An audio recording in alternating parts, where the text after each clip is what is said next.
Hello, welcome to Auto Off Topic. How are you, Brad? I'm well, Andrew. How are you doing today? I'm doing great today. Excellent. I Glad to heard hear it. that your Cressida arrived. I'm assuming that you heard and saw pictures and are Yeah, more super like you've excited, been. just like I am. Yeah, more like you've been doing some real thirsty posting about it. Absolutely. No shame whatsoever. Actually, no, I only posted twice, which is pretty good, I think, considering I'm all excited and want to post like 1,000 pictures, but I did not. I posted two separate posts, and they've both been staying active on like the top of like the Facebook feed because people keep commenting. So that's not my fault if you've seen it more than twice. I've only posted it twice. So, but I'm super excited because I missed the car tremendously and it's back. So It can't does. complain. It does look pretty. Is the other than the door you're talking about, is the paint is as nice as you expected it to be? It's better than I expected. I expected it to be awful. That was my expectation I put on it for myself because I knew, I know what happens when people paint cars. They go in and they get a quote for a good paint job and it's 10 grand and they leave and they go down the street and get a quote for 1,500 and it's awful. So this is somewhere in the middle of those two. It's not a cheap, terrible paint job, but it definitely isn't the best paint job. I think the biggest issue is there were a couple of minor dents in the car that you could not see very well with the original paint because it was not quite as glossy. Oh, it was flat. It was totally flat. Yeah. So now that the car's been painted a glossy color, the couple of little dents show up a little more. So I've gone to a couple of events with the car, and a bunch of people have seen it, and the majority of them tell me that I'm crazy and it doesn't matter, but I see them, so Yeah, I but know they they're like there. they like PDR type dents. Most of them I could probably get PDR'd out. A couple of them I'm nervous because of I don't know what the bodywork situation was at any given time on the car. Oh, So right. I don't want to start doing some PDR and crack some filler somewhere because then I'm in a whole situation for painting again. So the Just big leave them. issue is at some point the car got hit on the passenger's door, and the door was repaired and repainted after the whole car was painted, and it does not look good. The bodywork is questionable. The paint is not the same color. It's just not. It's not good. It's really bad. So, and I've had people actually, say it's fine, but they're not correct. I'm sorry. I could see it in the picture. So it's your buddy Michael out there. Yeah. He No, took some Aaron good. took the picture. Yeah, my friend Aaron No, took the picture. Michael hasn't even seen the car yet, so okay. I'm confusing. you're confusing two different people. So the guy who does the Arizona classic Japanese car club, Aaron took a picture of it, and you can see the color difference in the door in that picture. So All right, I'll look it up later and that's fine. prove you wrong. But You won't, but that's okay. um, yeah, it was like really noticeable. I was like, oh, okay, I see what he's talking about. It's kind of like it's almost like yellowish. Yeah, I would say in person it's more green. Okay, It's got a yeah, lot more green green in yellow. it. Yeah, It's like weird. But so it yeah. was the same exact color, like same color code, but it was So like a it's base coat clear coat. It's base coat clear coat. It was punched up a little bit. The car was originally base coat clear coat. It was not a Oh, okay. no clear coat car. A lot of the metallic colors, even back into the 70s, were base coat clear coat. All right, right, So right. it's got a clear coat on it. But the color they put on the car is a little punched up. It's not exact. It's very close, but they took it like a couple of notches brighter. So actually, I'll lean right into that story, I guess. I went and met up with a body guy yesterday, who's pretty well known for doing good body work and good paint work in the area. Actually, speaking of Mike, he has the Miata. His name is Laserhawk on Instagram. His He does all his paint work, and he's done some like panel painting, like not blending into adjacent panels. And his Miata is a very difficult to match blue, and he did a very good job. So I was like, you know what? I'm gonna go talk to this guy and talk about getting the door fixed. So I went over there yesterday after work, and he's stoked to work on the car, which is something you obviously want to have in a guy doing work in your car. Somebody who's actually excited about working on vintage stuff. So he's excited to Yeah. work on it. He actually mixed up some paint before I got there to the factory paint code, and it's way more silver. So we pulled out his paint chip books. We found the best, closest actual color in the paint library that would be a blendable match at worst case, or if he can make it match perfect, maybe he can even panel paint it without having to blend the fender and the rear door. So we went through that. We struck up a price that I'm happy with, and I'm going to drop it off in a week to get fixed. So at least it won't be too much time of having an awful color door. I didn't even notice that the tint is like very light. It's a very light tint. I don't like tint on old cars. I've said that 1,000 times. What I do like, though, is the UV protection that tint offers as far as the interior goes. I don't even notice it on this car, honestly. In person, you can see it. There's no question it's there. I don't know what the percentage is of it, but it's a very light tint. So when I owned the car previously, it had a very 80s kind of bluish, purplish, not super dark tint, but definitely tint on the windows. And I always meant to remove it and never got around to it. So apparently when I sold it, the person I sold it to had the same thoughts. So he pulled off the old tint and he had it redone in a very tasteful, it's almost like a gray, like a light gray versus a black. It's not obvious, and living here in Phoenix, it'll be good for the interior and good for the driver. So I do like it.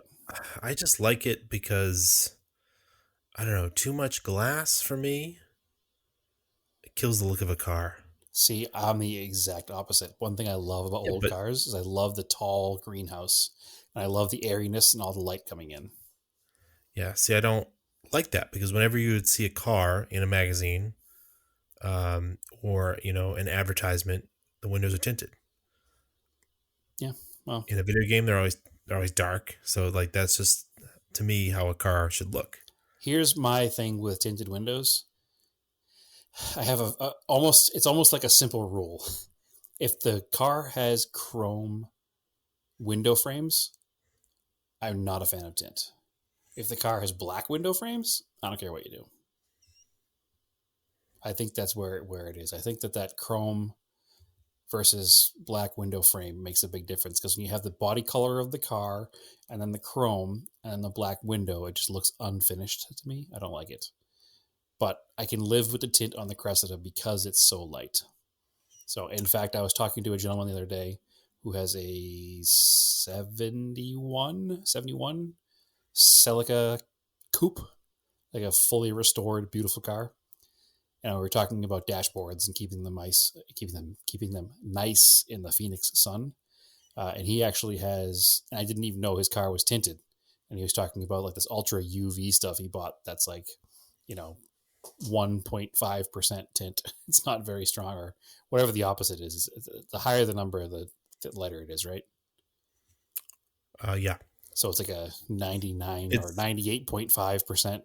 Yeah, it's light transmission. Yeah. But it has like a huge amount of UV blocking, so that it doesn't get all it gets is the sun, but none of the actual UV, the harmful rays of the sun don't go through the glass. So I just like something just to tone down the amount of glass sometimes. Like speaking of like a car with a chrome, like it would just be a very light smoked tint, which is what the Cressida has, and I can live with it. So yeah, I don't want doing blackout limo tint on it. You need just like a smoked tint. Just it finishes the car for me. Cars look unfinished with just I think it glass. Depends on the car, and that's plus vintage glass doesn't have a tint to it to begin with, right?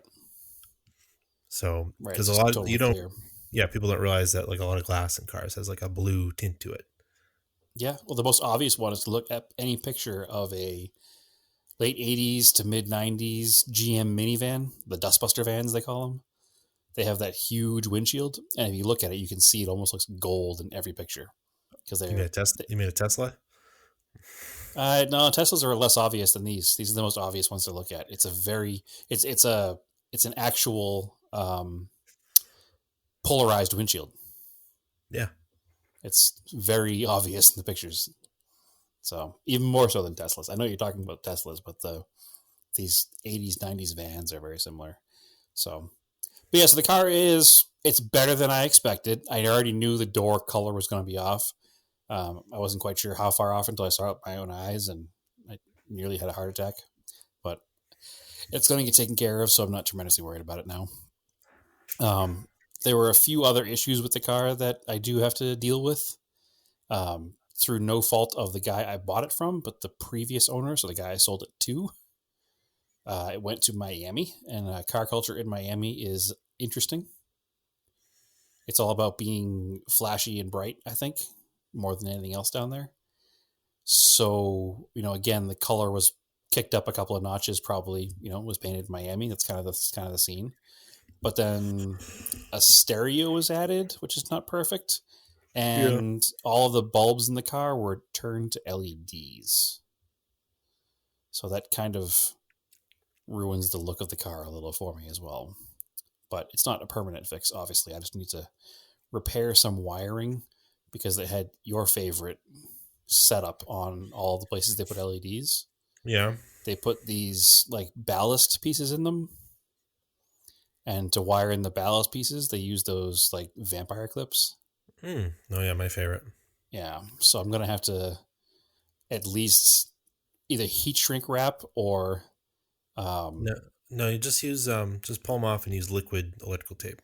Liquid electrical tape on the hole, or even I think it's basically almost the same thing as like a clear nail polish.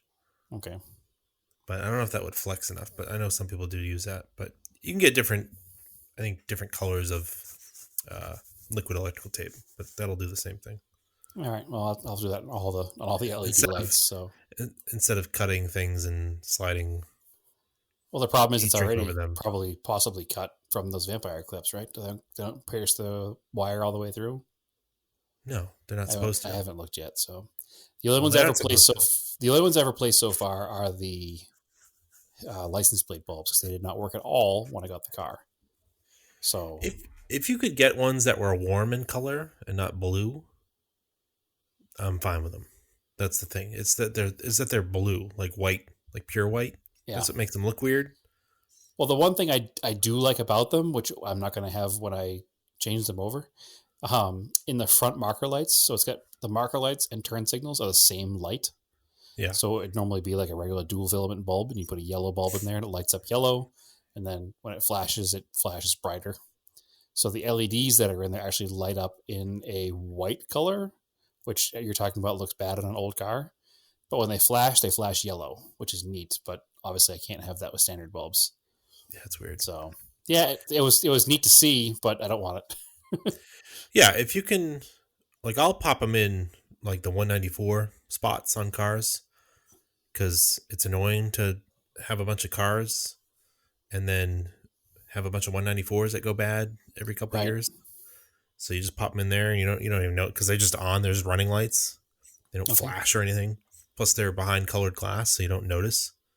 But yeah, in like a license plate light, definitely instead of like I'm actually looking at one on my desk I used for my hatch area in my all-track, but it's cool white, but you want like a warm white. It's the same thing like in your house. When you put LEDs in, if you don't get the warm ones, you're like, oh, this looks terrible. Yeah, it looks sterile. It's like an operating room. Yeah.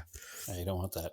And it just doesn't look right for an old car. And the same with the headlights. Like sealed beam conversions are fine. Yep. LEDs in a sealed beam just don't look good at all. So this car, it has a sealed beam conversion. They're actually Hellas, so that's actually good. But then it has LED H3 bulbs inside the sealed beam conversion, which probably don't work right. It does. It literally throws like an actual cone of light in front of the car where the headlights are, and it doesn't do what I want it to do. So I'm going to be replacing those. I'll certainly keep the Hella, glass conversions. Yeah, just throw some silver stars in there, and I'll just put some normal bulbs in there. Exactly. Yeah. So that'll make a huge difference in the front of the car. The one thing I did already change because they didn't work was the license plate lights. Yeah. So when I got the car, they didn't work at all.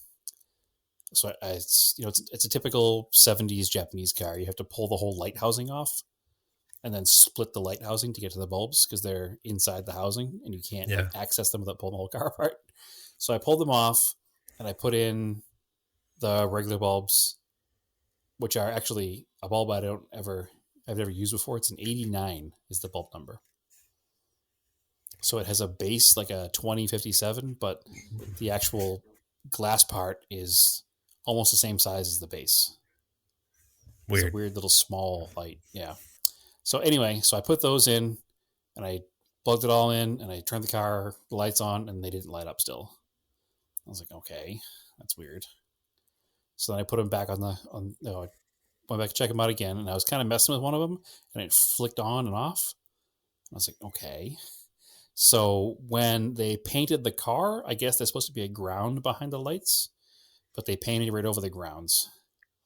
So they didn't have any kind of continuity in order to work. So I was like, all right, that's cool. So I plugged everything back in. I created new little leads. Instead of scratching through the paint, off the back of the thing, I took a 6-inch length of wire from either side and ran it down to a known good ground inside the car.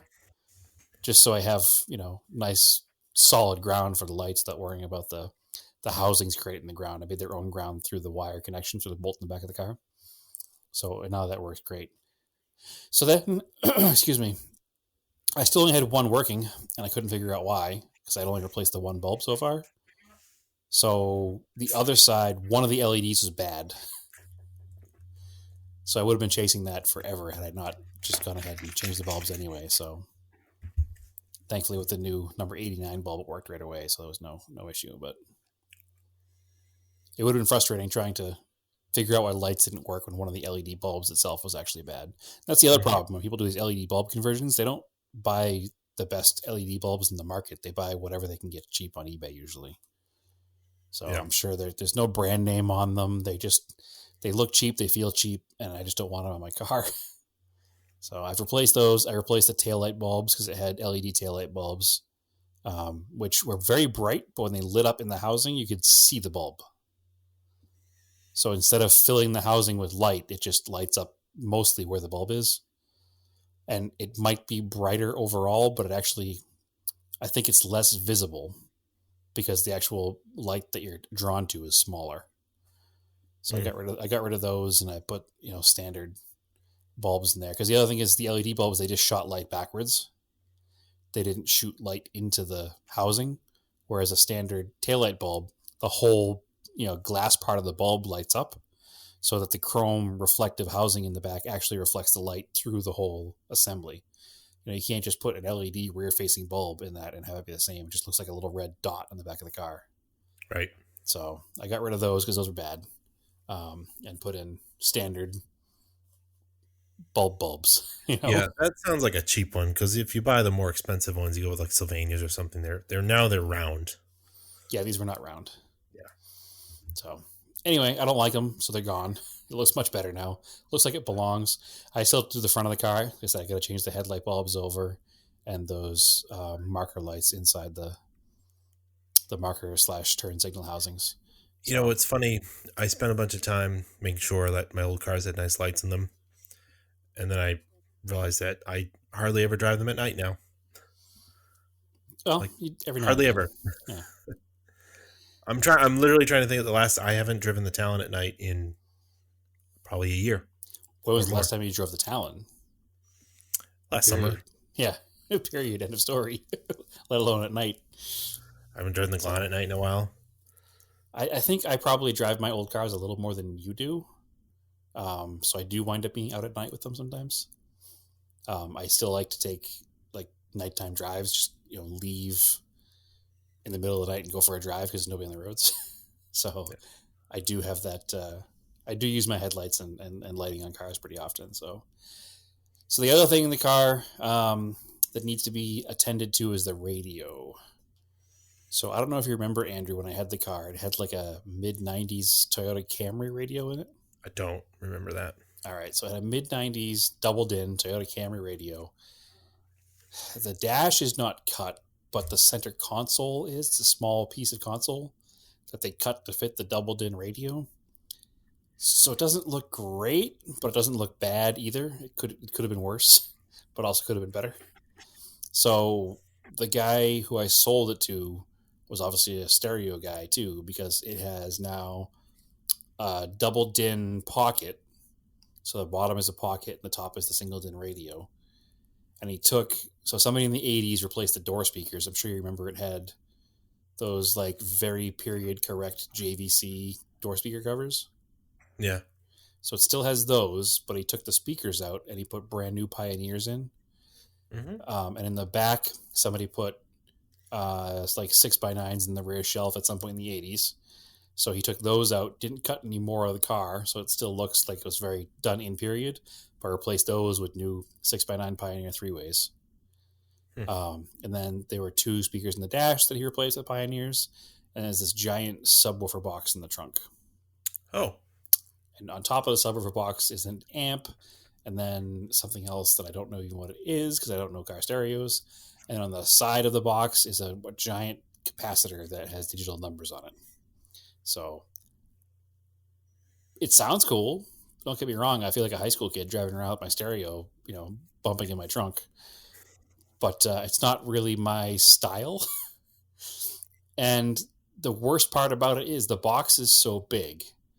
And it fits pretty much up against the back seat. So it doesn't actually come. So if you open the trunk lid, it's almost flush with like the rain tray behind the window. So it doesn't come into the trunk compartment that way. But the problem is it's so big that the bottom of it goes where the spare tire is. So the solution when they put the stereo in was to take the spare tire off the wheel and put the wheel back in with no spare tire on it and then put the box in. So it's like a temp wheel with no tire on it? Well, it wouldn't be a temp wheel because it's a 70s car, so it was just another... The car came factory with steelies and hubcaps. So it's a factory Toyota steel full-size wheel with no tire on it.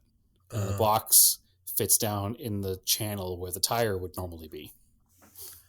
So that is not acceptable, obviously. So I'm not genuinely concerned about it around town. Worst case scenario, I do have roadside assistance, and I have other cars here at the house that are 4 on 114.3. So if I needed, somebody to run a tire down to me, I could do that. But ultimately, I'm going to change that because I don't need 2 10-inch subwoofers in my trunk.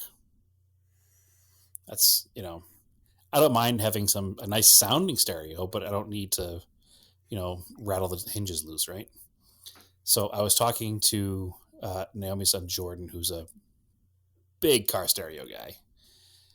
And I was like, listen, here's what we got. And he's looking at everything. He's like, well, it's all pretty high quality components. There's no shortcuts are taken except for the spare tire part. He says, but the capacitor is kind of an outdated thing. He's like, I don't even use those. He goes, what happens is they actually draw more power because they're always charging themselves off of the alternator. It's like, so you don't really need them anymore. He's like, the way the stereos are, it's kind of unnecessary, and it actually puts a heavier draw in your system. I was like, all right, here's what we're going to do. I will give you all of the components in this car, and you make me a small little box that goes in the corner so I can still have a little bit of the bass sound, but it won't be intrusive, and we call it even. And he's like, all right, cool, deal. So he's going to take all the stereo out of the car, and I'll just get a small little thing for a little bit of sound without being an obnoxious teenager. You know what I mean? So sure, it's already there. The wiring's already there. I might as well use it. All right. The car's not hacked up. It does sound good. Nobody's judging you for this. Nobody cares. No, I know. I'm just saying I don't need 2 10-inch subwoofers in my trunk. You know what I mean? It's too much. I just want to have a nice sounding stereo. So he's going to take care of that. Well, it's useful to have a trunk if you want to go places with the car. Well, the trunk is so big that even with these 2 10-inch subwoofers in the trunk, it's still a bigger trunk than, say, the Colt. So, or even your Galant. It's pretty generously large trunk. So the cool thing is the car came. It's like nothing ever happened to the car except for the paint job, because the car came back to me. It still has a mass inspection sticker on the windshield. Weird. The center console still has my stuff in it that I forgot in the car. Like Weird. It has my business cards from back in the day. It has my old phone charger. It has, my registration. It's bizarre to me, all the stuff that's in there. And in the trunk, it still has like all of the extras that I sold with the car are still in a box in the trunk.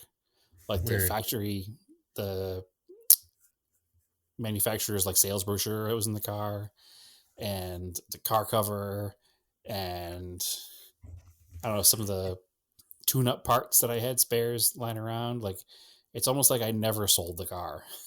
Yeah, but it has coilovers now, though, doesn't it? It does have coilovers. Actually, I haven't even gotten out of the car really to investigate because it looks really good. I probably should. But when I sold the car, in the trunk, it had T3, so it's Techno Toy Tuning out of, I think, Washington or Oregon. They're in the Pacific Northwest somewhere. They specialize in Toyota suspension, mostly like 86s and that kind of stuff for drifting. But they also make Cressida parts. So it had the whole kit of T3 stuff. So it had the camber plates for the front, the ground control coilovers, the new strut inserts, and it had a panhard bar for the rear and the coilovers, the ground control coilovers for the rear. So it was a solid rear axle, so it wouldn't have any kind of camber things to the rear, just the panhard bar and the springs, or the coilovers, I should say. And that's all been installed in the car. So that's cool. Because, again, I sold it with it in the trunk, so I'd never gotten around to installing it. Yeah, I don't know why I never put it in. It was a different time in my life, Andrew. We discussed that before. I was lucky to have put that motor back together in that car. I mean, it looks way better. It looks way better. Like, it looks really good. It's lower than I would have made it, but now I'm in love with how low it is. Yeah, I wouldn't. I mean, your roads are pretty clean out there. I would just leave it. Well, you have a lot of speed bumps, though. As long as you don't hit any pallets. Yeah, exactly. We have a lot of speed bumps in neighborhoods, which is annoying. And we have a lot of drainage ditches. So I just got to be aware. So it looks pretty good. The lowest part of the car is where, like, the radius rods are in the front, where they mount into the chassis. Mm-hmm.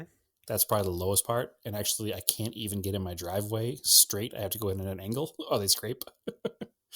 So it's almost like if you came up with like a Durlin skids or something, you can mount. Like little rollers?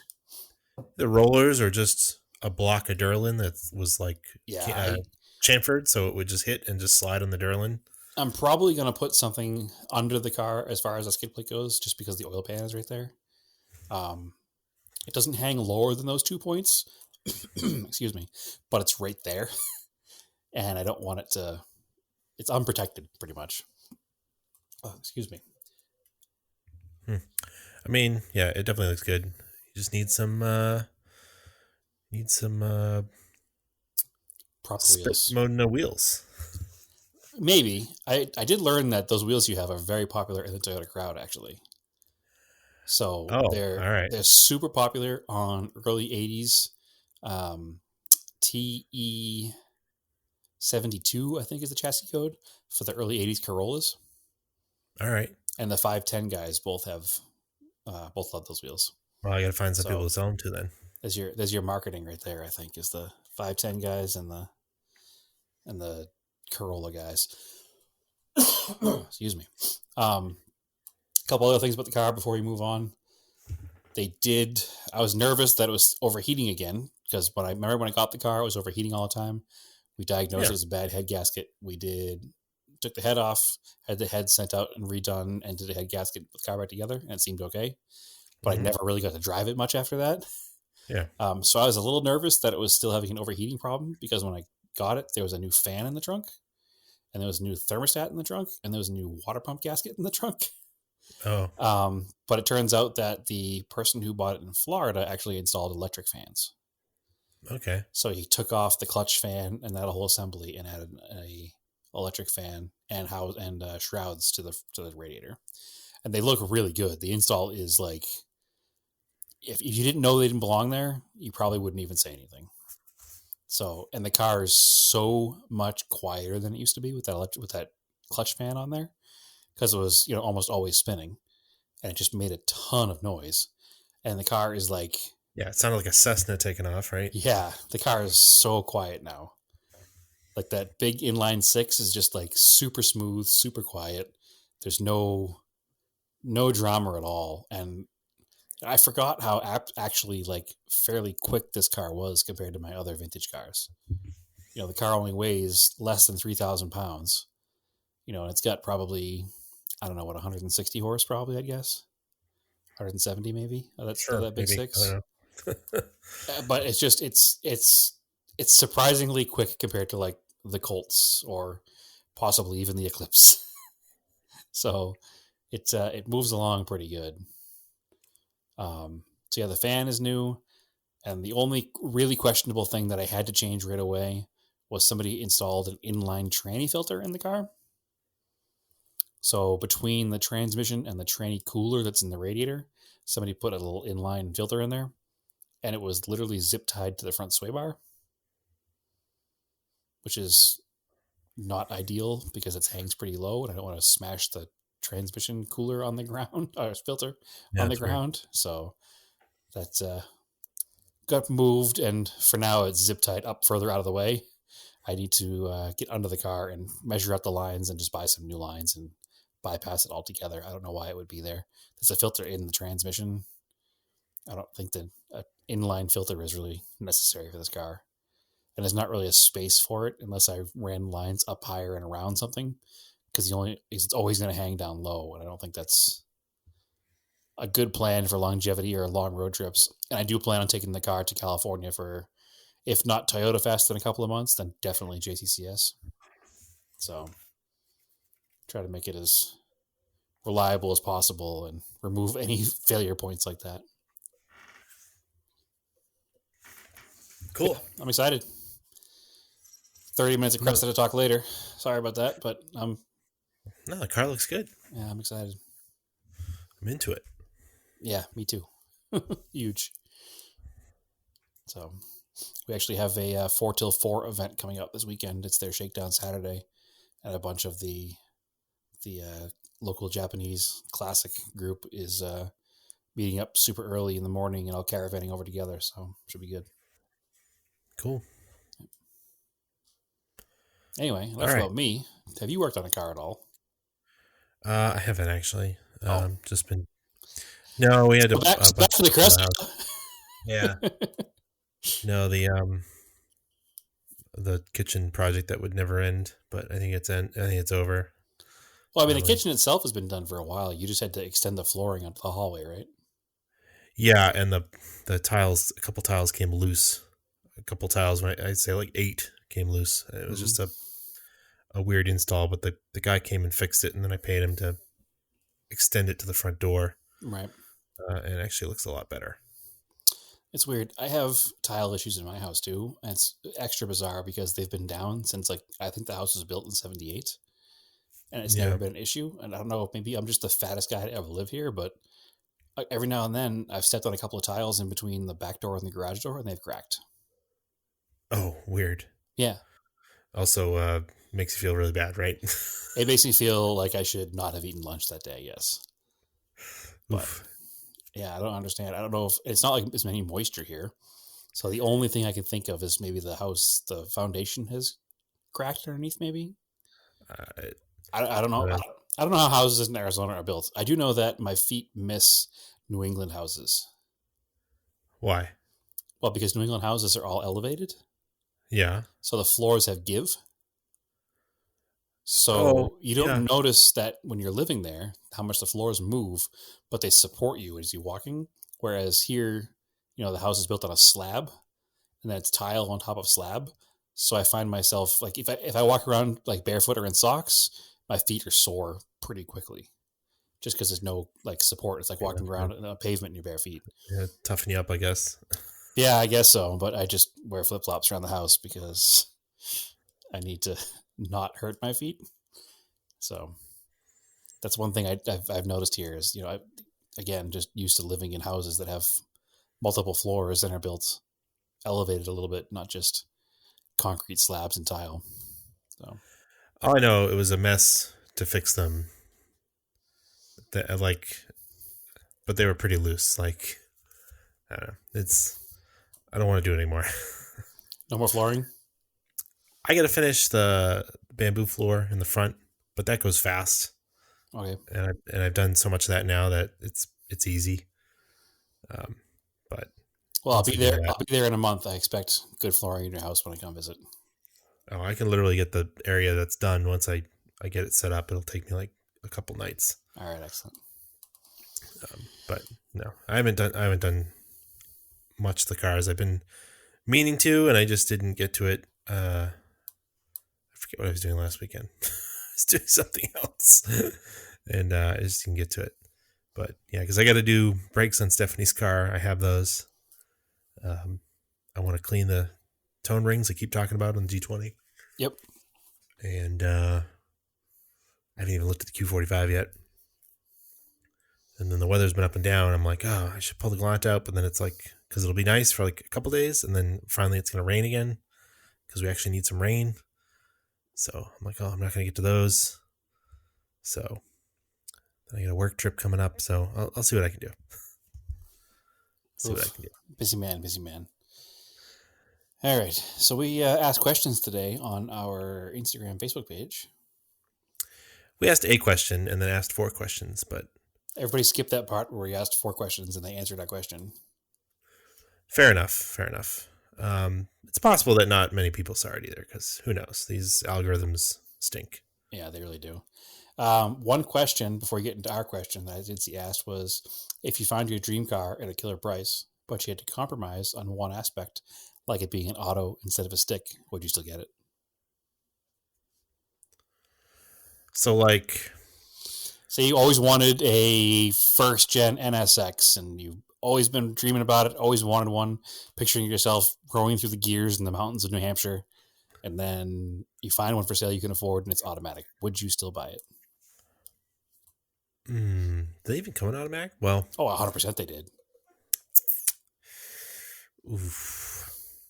So it's got to be like a smoking deal, because if it's like 10 grand, okay, because otherwise I couldn't do it, because I would just rather spend the money on one that's the way I want it. So if it's 10 grand, would you be considering doing a transmission swap? I mean, the internet tells me you can manual swap cars in a weekend. So, right. I know our buddy Jordan with his 850s having problems with that. So, well, he also had a couple issues that are unrelated to it being a manual swap. He had an issue with it being, New England rusted parts, and then he had an issue with somebody sold him the wrong part. Yeah. So that's not related to the swap directly, I don't think. Yeah, but it's not as easy as they say, is my point. It's never as simple as just... Well, I feel like an NSX wouldn't be too bad because it's the transverse engine in the rear. It's the same as, I don't know, whatever the V6 front-wheel drive Acura was at the time that came with a manual, or the V6 Accord transmission maybe. I don't know the ratios are different or not. Again, I'm speaking out of turn because I don't know. But I feel like it wouldn't be too bad. Like, the parts should theoretically bolt in. Maybe the clutch assembly be the hardest thing. You'd have to source one, but I would not want to keep it as an automatic. We'll put it that way. No. It would increase its value. Yeah, there's multiple reasons. Number one, it would be less enjoyable to drive, I think. Yeah. And number two, I'd be embarrassed to not have deep window tint because I wouldn't want anybody walking up and seeing the automatic shifter in my NSX. I feel like because I would walk up an NSX and I would judge it based on the transmission being wrong. So I feel like that since I'm an asshole, everybody else would be as well. I'd have to change it. I mean, I'd be more willing to like a TME Evo. I guess if it was like silver and not red or blue, I'd still be into it. Yeah, I don't see color as much of a compromise because when it comes to vintage cars and used cars, you're not always able to choose. You have to you get what you get. Like I probably wouldn't have chosen a red Eclipse, but here we are with a red Eclipse because it's what was available, and I wasn't going to not buy it. I think color is less of an issue unless we're talking about like something that's grotesque, like a pink or something. I don't know that I would care. It's hard to say. Like a I would be more inclined for like a Piero Evo versus like the NSX scenario here, because those could be had, I believe, in a manual. Nope. No? Nope. All automatic. You sure? Pretty positive. Pretty sure you could get a manual. I don't think so, but somebody will correct us, whichever one of us is wrong. But I mean, that truck, I would just take it, whatever version I could get, as long as it's Piero Evo. Yeah, for sure. I don't care what color it is, although red would be sick. It wouldn't matter to me. I don't know. Well, there's no quick, easy answer to that, but I'd have to look.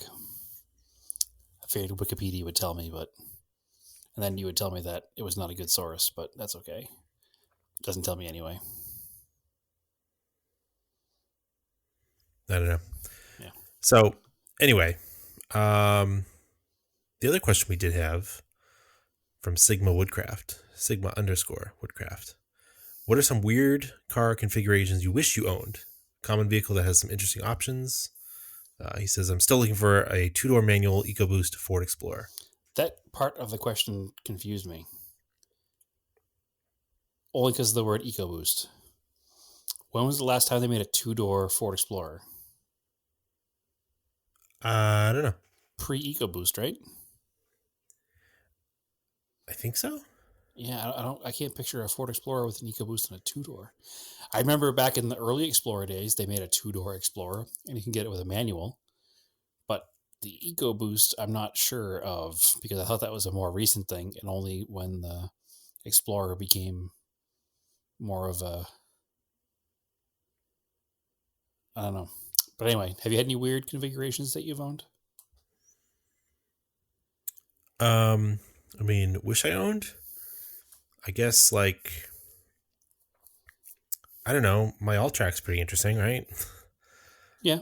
The green over brown is neat. Weird color combination. The manual, like, that's going to be a car that people are going to look for. I think so. Same thing with Stephanie's Crosstrek. It's the blue that they're all coming in now. Yep. The cool khaki gray, but I think the take rate on a manual is probably not very high. Yep. So having that car as a manual makes it pretty unique. So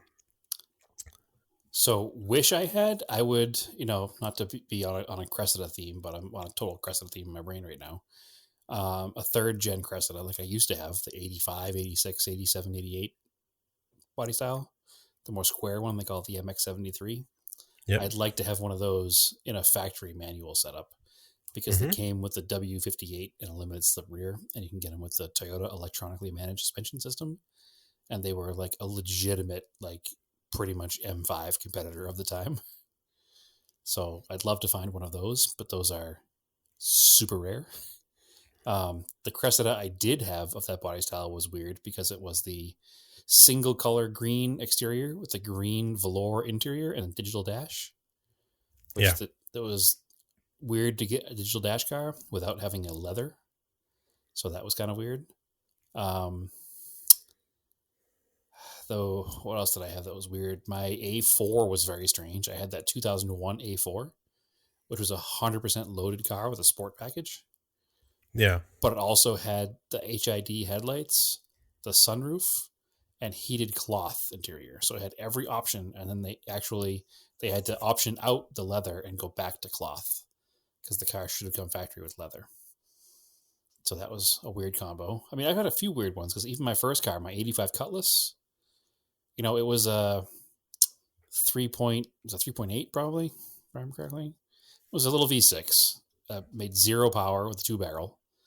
It came with the quarter Landau top, like the back half of the roof was that like vinyl squishy material, and it was spec'd out factory with wire hubcaps. But inside the car, it had velour buckets, a center console with a floor shifter, and it had the rally gauges, which are round gauges. So it had the speedometer and tachometer were 2 dual rounds. When most Cutlasses at the time had the ribbon band speedometer and no tachometer. So it was weird to get that interior in a V6 not in a, Hearst Olds or something along those lines, the 442 or one of those. But so that was a really weird combo. I've never actually seen another one. I've never seen another V6 car with center console and floor shift ever, and a G body. Well, both our Gallants are non-sunroof cars, which was a lot of them were sunroof cars. A lot more of them were sunroof cars, and a lot of the non-sunroof cars were bought and turned into rally cars. Yeah, and mine came with a factory black grille, which a lot of people don't believe me that it's factory. Right.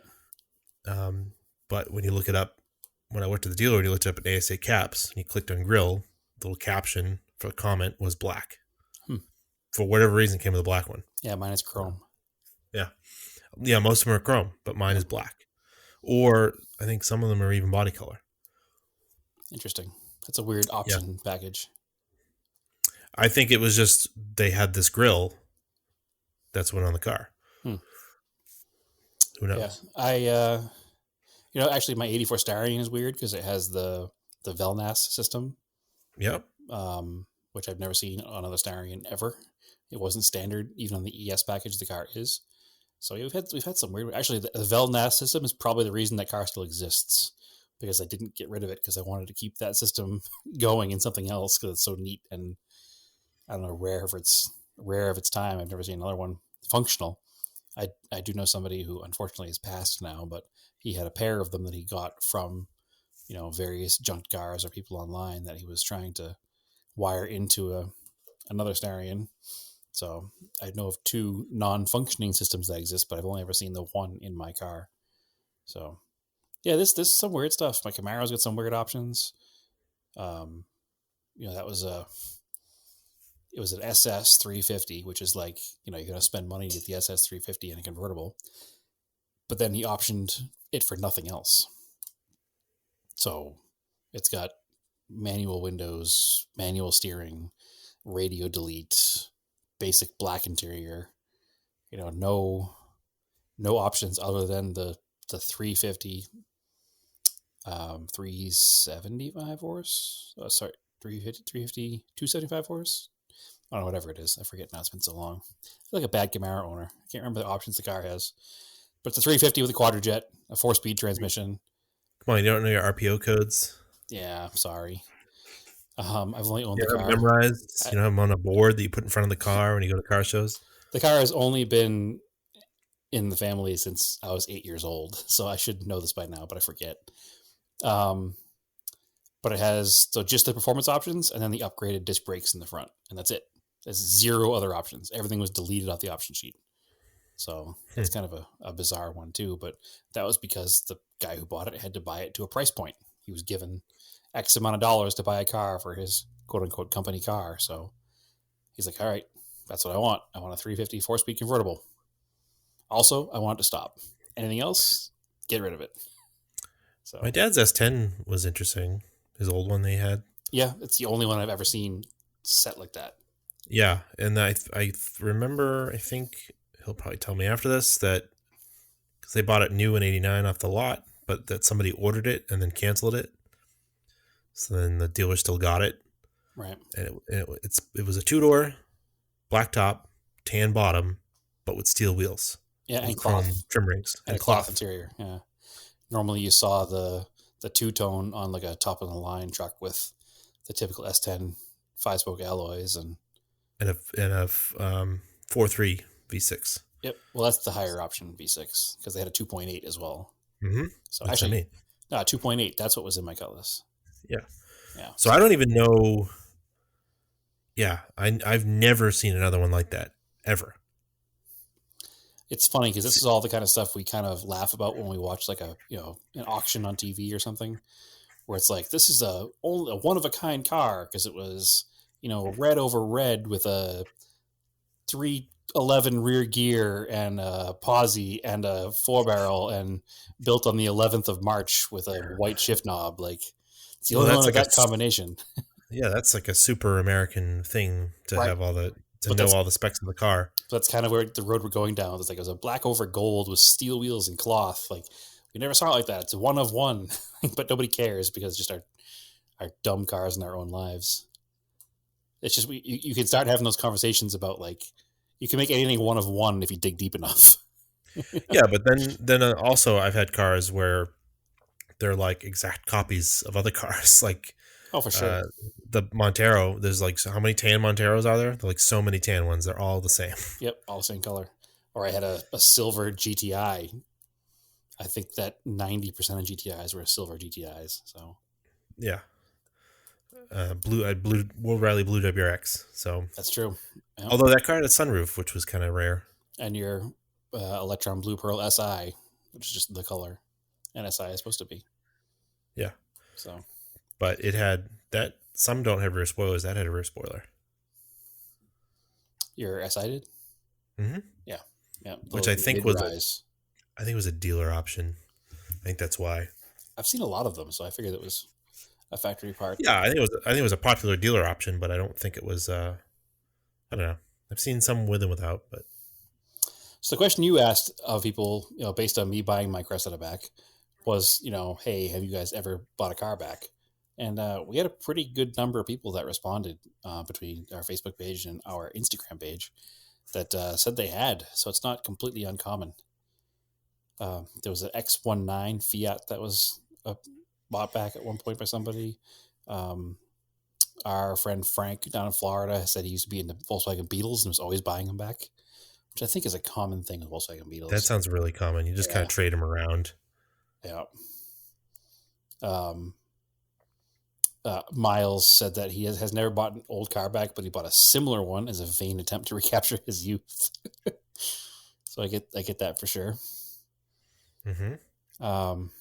But no, there's a good amount of some that have and some that haven't. So Disco Steve has been trying to get his Corolla wagon back.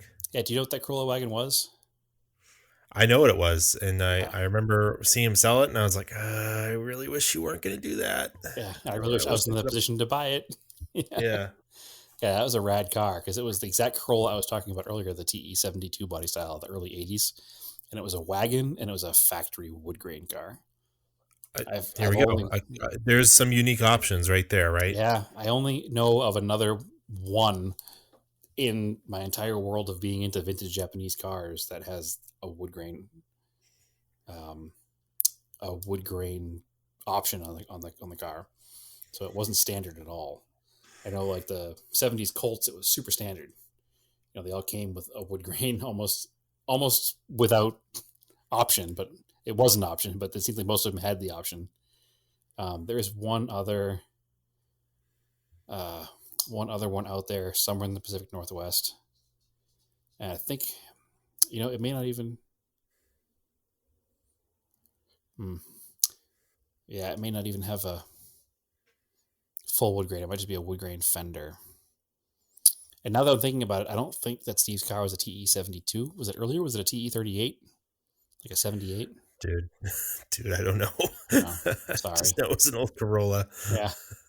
So I'm sorry, Steve. You can correct me later. It's either a TE72 or a TE38. So it's either like a 77 to 79, or it's like an 81 to 85 body style. So sorry, I just got way too nerdy for everybody. I apologize.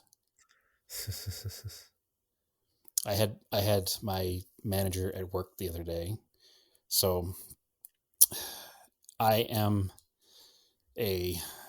work for an insurance company. I manage a team of 6 appraisers, and we were in a meeting with all of the team managers like myself and our senior manager.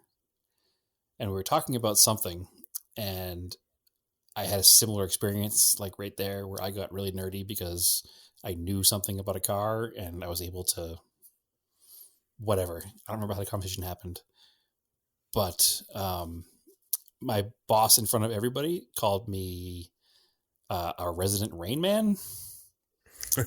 And I wasn't sure whether to be complimented or not complimented. So I think it's a compliment as long as I don't dig too deep into it, right? Probably. Yeah, we'll go with it. I'll be the resident Rain Man, I guess. Or savant. He didn't say Rain Man. I think he said savant. Oh, all right. Well, Savant's fine. Yeah, I think I added Rain Man because I automatically added Idiot to it, but he didn't say that, so I think I'm okay. Either way, it was like, oh, I should stop because nobody needs to know this stuff. It's not important. Nobody's absorbing what I'm saying right now because I've gone too deep.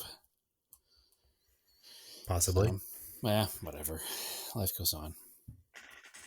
That's why we have a podcast, so I can talk about it. If somebody cares, they can listen, and if they don't care, then they can move on to the next thing. A lot of people do, and that's fine. Yeah. Listen or don't listen? Both. Okay. Excellent. All right. I don't have anything else to talk about today, Andrew. Is there any important car stuff going on?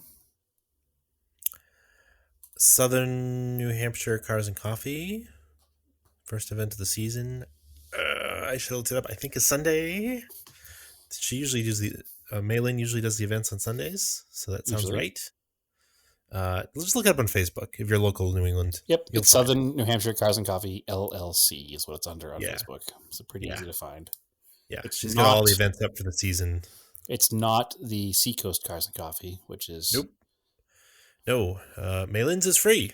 You can just show up and Sundays, hang out, be cool, and then leave. Sunday's the first show. Yep. So unfortunately, the other one up there that I already mentioned the name of once, so I won't again, has gone to a pay to show kind of deal. It's not cool for Cars and Coffee, right? It's weird. I don't know what they're going for. So here's the thing. They had a Cars and Coffee. It was pretty successful because it was a decent location, easy to get to. Lots of people showed up. They went to the point where it was at a mall parking lot. Yeah. So they rented a spot in the mall for an actual coffee shop. I think it was they were trying to do the shared workspace thing too at one point. Yeah. It was all pre-COVID, obviously. So the thing is though, is that obviously mall rental is I don't know. I think they pay you to have a storefront right now because malls are empty and dying. So either that or they see this new person come along here's a sucker. Let's make them pay the rent for everyone else. Yeah, maybe that too. So anyway, so they built this building inside and they were going to consign cars out of it and do a coffee shop and it was a whole thing. And it seemed like a bad idea. Because it wasn't it was a mall. Too much.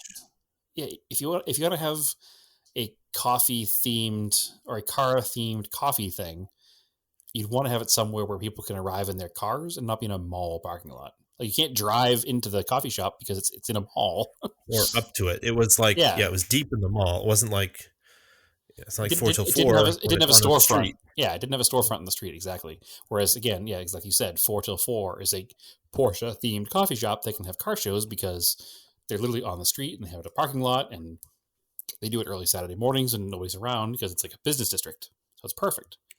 So I don't understand the premise of it, but now this year, their Cars and Coffee, they're charging an admission. And my best guess is because they need to pay rent for their building. Yeah, they claimed insurance and stuff, and I don't know. They have to pay rent for their building, and that's the biggest thing I think they have to deal with. And they're we want to keep running these for people, but it's then don't have a coffee shop that can't sustain itself because nobody goes to the coffee shop to. Maybe I'm talking out of turn. I don't live in that part of the country anymore. I haven't been. I'd be interested to go to that mall in the middle of the week and see if anybody is patronizing this coffee shop at all. And from the pictures I remember, it wasn't even a coffee shop.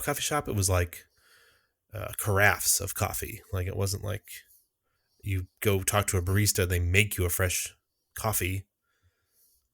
So it was free coffee in the lobby of the hotel. Yeah. Okay. Yeah, it's weird. I honestly, I would love to open my own coffee shop / shared workspace with shared garage space. That would be really cool. But that's obviously a huge endeavor and not something I'll probably ever do. But I can't imagine this business model being sustainable, which is why they have this car show that brings in 300-400 cars. They charge them all $10 at the door. Then, you do the math. That's what, 40 grand? Yeah. I think, in your head, you want the vibe of a cool coffee shop, Yeah. but like that's a lot of work. Oh, 100%. Right? Like running a coffee shop alone as a coffee shop is a lot of work. And then you want to have like this like shared garage space attached in the back with like workspace in the front. And like that's two separate businesses. Like I'd love to do it. That's what I'm saying. It's not something I'll probably ever do because it's not really a sustainable thing. Maybe it is. Maybe it's not. Maybe I shouldn't be talking about it on air because somebody will steal my idea. Oh, I think it already happens. It's already happened. Yeah. I've never been to one. I don't know how they are. I don't know how that works. I think you need to make it accessible enough. 10 times 400 by the way is like $4,000. My math is not good. I think you need to make the coffee shop has to be accessible enough that non-car people go. And that's how 4 Till 4 is successful. They have a coffee shop called 4 Till 4, which if you look at a clock, 4 Till 4 is 3:56. There's a Porsche connection, but the general public doesn't care. They're like, oh, 4 Till 4, here's a good coffee shop with good coffee, I'll go there. And then there's some Porsche stuff on the wall, but they don't really even put two and two together. Oh, I was talking about like the shared like workspace, shop space things, or people like the DIY like garages that are things. I'm not sure how those work. I've never tried one. I never used one. They seem to like pop up and then kind of disappear. So I'm not sure if there's a couple in California I know of that have been successful. There's a motorcycle one that's really successful. They call it the Recycle Garage. That makes sense. Yeah. Motorcycles don't take up a lot of space. You won't tie up a lift with a motorcycle. Right. I don't know. I to me, and we've talked about this, cars and coffee is like it should be a casual thing. Mm-hmm. The more casual, the better. Just literally, and even less. The smaller it is, the better. Yeah, literally cars and coffee. Like that's all you need. You don't need to have any other elements to it. You don't need the Seacoast one last year and the year before. They always had a vendor row. Like it's not. I'm not going to a Cars and Coffee early on a Sunday morning to be accosted by a salesman trying to sell me a new Jeep. If you had like a food truck or something, that's cool. Well, you should have it at a coffee shop, and then if you can't have a coffee shop, have a coffee truck. Exactly, food truck, coffee truck, whatever, breakfast truck. I don't want to go to 1,000 Cars and Coffee. It's kind of like, I don't know, that kind of kills the vibe for it. Like there's too many people. Yeah. But we need to do a split East Coast, West Coast, casual gathering of Ottawa topic people. Like, hey, I'm gonna get coffee here. Meet up, and if nobody shows up, great, you got a cup of coffee. If people show up, great, you had some car talk with a couple people. So yeah, that's probably the best, I think. And a destination drive is, have this place that's somewhere it's fun to get to, some back road somewhere, and.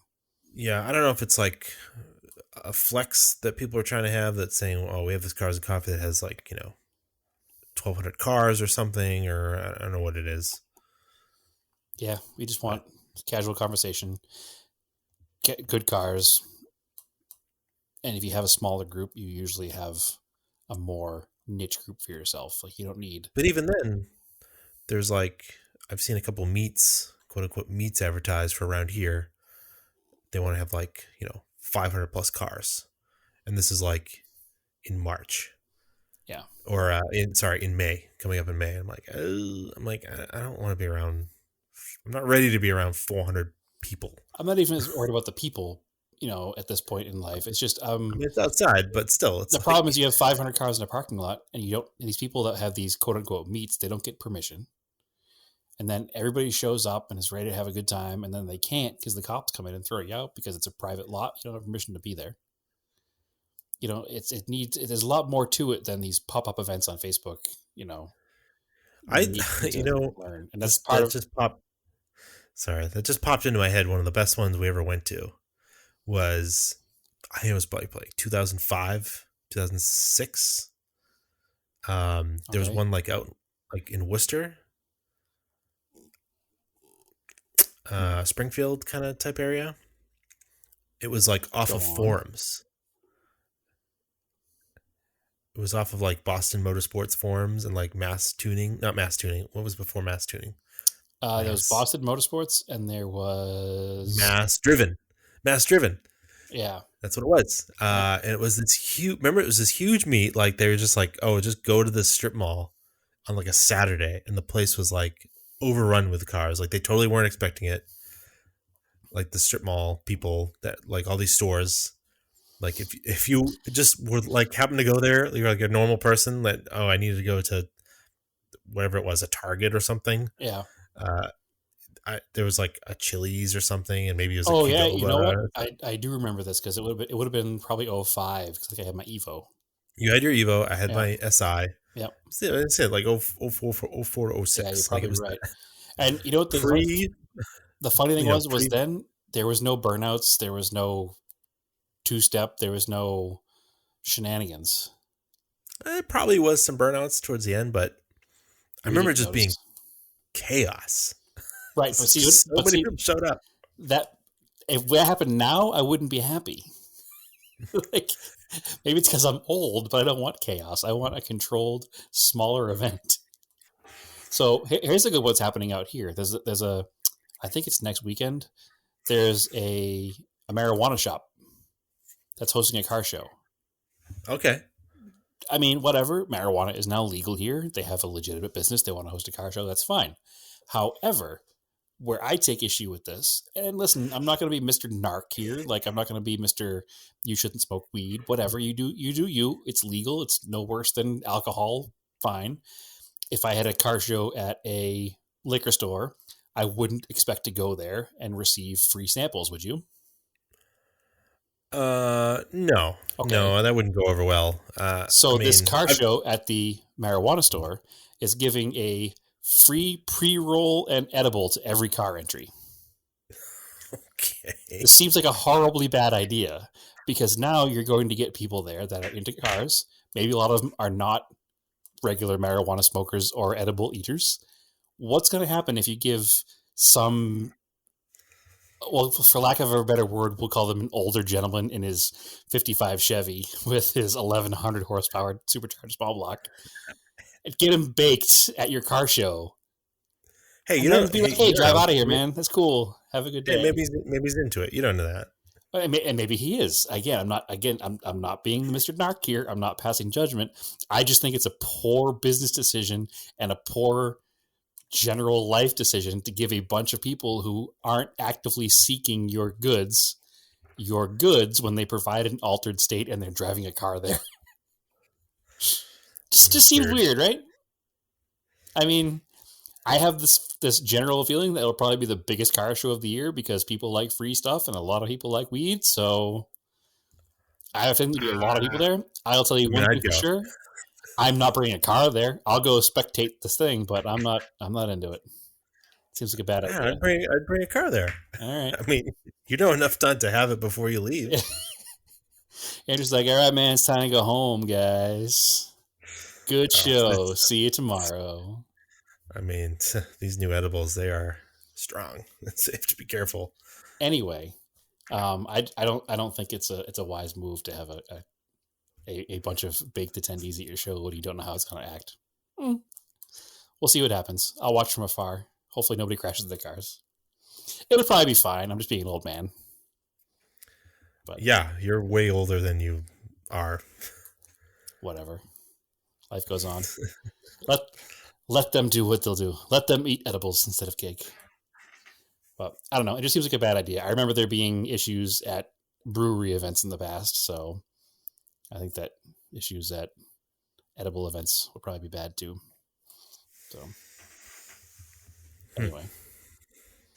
anyway, on that note, the big thing happening here this weekend is 4 till 4 on Saturday. If you're an early riser and have a vintage Japanese car or want to come hang out with people who do, we're meeting at 6 a.m. on Saturday morning. Whoa. That's like prime old guy time. Getting up that early. We gotta get our good spots. So we're meeting up. Lawn chairs? Do they fit in that trunk with that subwoofer in there? Well, I had to take it out because it was rattling. Okay. We're gonna meet up at 6 a.m. at the In-N-Out on 20th Street in Camelback, and I'm in for In-N-Out. I wish they had breakfast. Yeah, they don't have breakfast. Unfortunately, they'll be closed. So we're gonna meet up at 6 a.m. at In-N-Out at 20th Street in Camelback, and all roll down together. There'll be a couple people doing photographs and stuff, and rolling shots on the interstate and stuff. So it should be kind of neat. So. And if you don't want to get up that early, then 4 till 4 in downtown Scottsdale is usually starts getting busy right around 8 o'clock. If you want a parking spot, I suggest you get there before 8 o'clock. So, I mean, I'll be up for 3 hours by the time you guys are. Right. That's because, 3 hours, 3 a.m., 6. So you're getting up at 6. Yeah. Okay. Then you're all right. So prime old guy time. See, you're in the same boat as me. Whatever. The closer I creep to 40, then here we go, right? I may as well start being middle-aged. 6 a.m. starts on Saturdays. It's like those progressive commercials, the Don't Be Your Parents. It's amazing how much you become your parents when you get older. And it's not a bad thing. Like, my dad's a great guy, but sometimes you sit back and you're like, wow, I sound just like my father. You actually do sound like him. Oh, you mean like actual like tone of my voice? Yeah. Yeah, I've heard that. Yeah. But, I mean, like things I'll say now, I'll be like, oh, that's definitely my dad. It's definitely my dad. But whatever. I can't think of a better role model, right? We'll be good. Nope. All right. Anyway, follow us on all the usual places. Yes. Instagram, Facebook, Twitter. Auto Off Topic on all of them. Yep. TSISS350 at Instagram is me. And I am Erased in Anger. I think I'm going to change that, Andrew, by the way. You're going to change mine? No, mine. Oh, whoa. This is news. Yeah, I think so. So what are you going to change it to? I don't know yet. It's going to be something that's easier for people to remember. Cressida Eclipse? No, it's going to be something that's easy. Colt? I hate you so much right now. It's going to be something that's easier for people to remember, because I realize that when I tell somebody to like, it's almost like a main point of identity now when you meet somebody new that's in like the car space.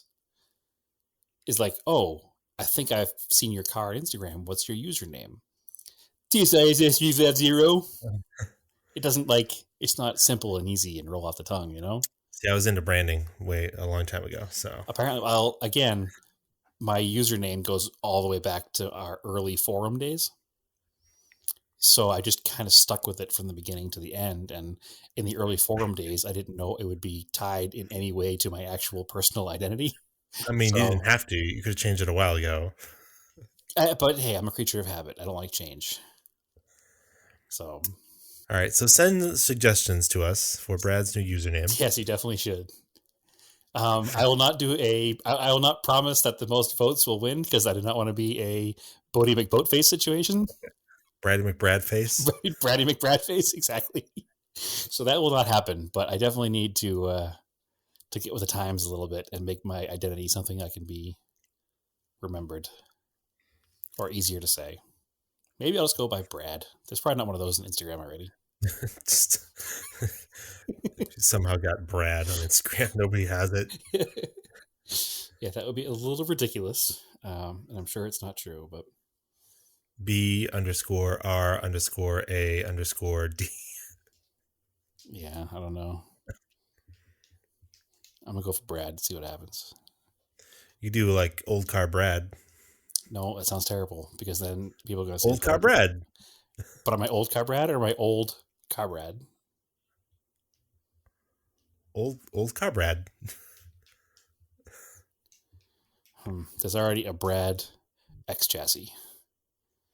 So that Brad X chassis. Well, yeah, he's a Cressida guy. Oh. Yeah. I don't know. We'll see what happens. I do have to change it though. So yes, send some legitimate suggestions in, and we'll see what I can do. But analog car Brad. Analog cars. There you go. I don't know. Anyway, enough pandering out, sputtering on about nothing here. Let's end the show. I'll come up with a new name. I have some suggestions. Maybe I'll read them all Brad out loud. hates LEDs. Brad does hate LEDs. Brad loves subwoofers. Brad hates loves subs. weed car shows. Anyway, all right. Andrew, have an excellent rest of your week, and we'll see you all next week. Yeah, so keep your cars analog and aim for the roses.